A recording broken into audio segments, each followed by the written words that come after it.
Salut les foilers! Voici deux sessions avec des conditions différentes et du matériel totalement différent. Mais le point commun de ces deux sessions, c'est des micro-vagues. C'est dans ces conditions que je travaille la technique, ce qui me permet d'affronter les plus grosses conditions en étant plus confortable. Bon, on passe vite sur les sauts, c'était juste pour l'introduction. Parlons de cette première session. Là, j'avais pris mon matériel pour surfer les vagues en wingfoil, pensant que ça allait rentrer sur le spot, mais pas du tout. Enfin bref, le stabilisateur a un long fuselage, ce qui me permet d'être beaucoup plus stable dans les bottom turns. Mais mine de rien, on peut voir dans la vidéo que ça tourne quand même bien court.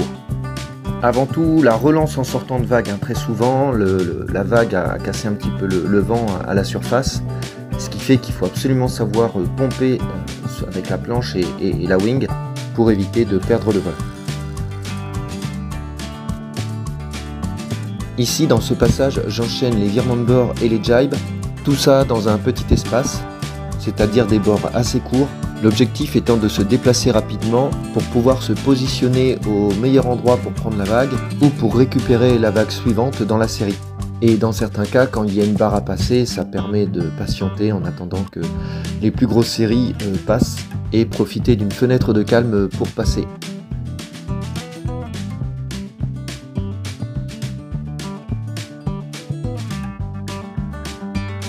Et dans ce cas présent, je suis en attente d'une série. On va pas se mentir, je suis en train de tourner en rond.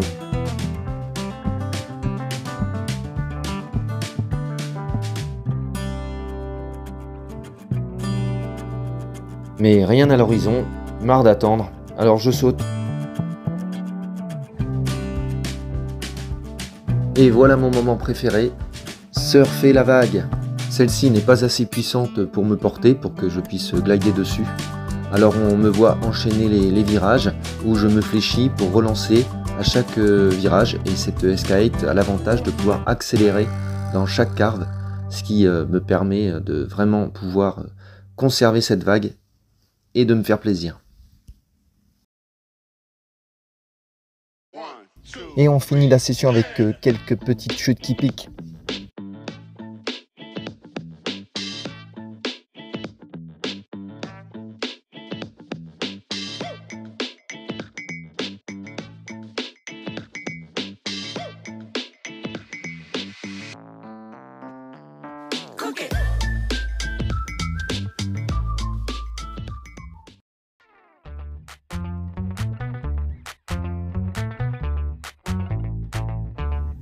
Là, c'est une session en vent onshore, un vent qui vient de la mer.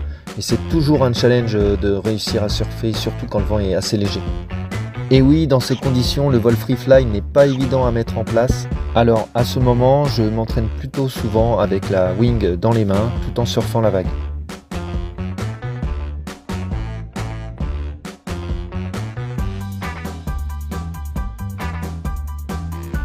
C'est aussi le moment de travailler la navigation wing à contre, puisque dans ces conditions, vous avez le vent et les vagues qui vont dans le même sens.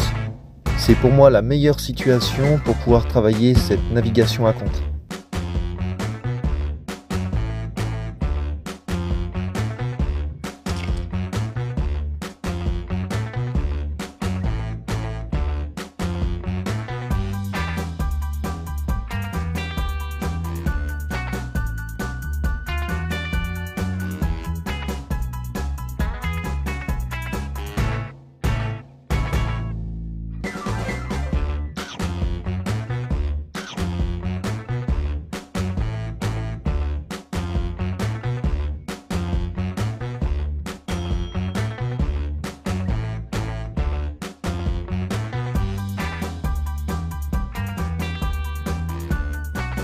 Un point important pour surfer en free fly dans ce genre de petites conditions, c'est d'attaquer avec un maximum de vitesse. Comme ça, la wing est toujours derrière vous. Dès que vous avez de la vitesse, tout est une histoire de vent relatif et plus de vent réel. Plus vous allez vous déplacer vite, plus vous aurez l'impression d'avoir le vent de face. Et donc, votre wing en free fly se situera toujours derrière vous.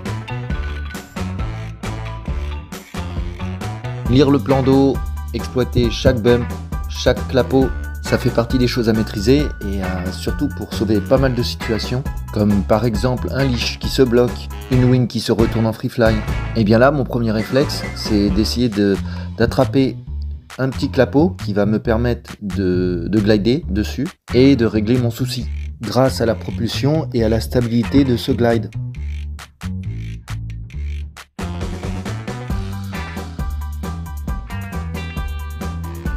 Concernant la capacité d'un foil à exploiter l'énergie d'une houle, d'une vague ou d'un clapot, il est clair qu'un ratio très élevé, à partir de 10, au-delà de 9 en tout cas, est plus approprié.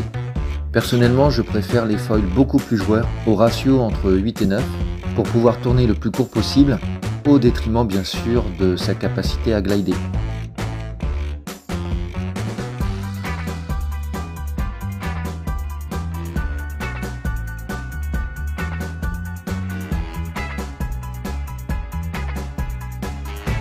Allez, une petite pirouette pour finir la vidéo, mais surtout retenez que quand vous allez à l'eau, tentez un maximum de choses et faites-vous plaisir.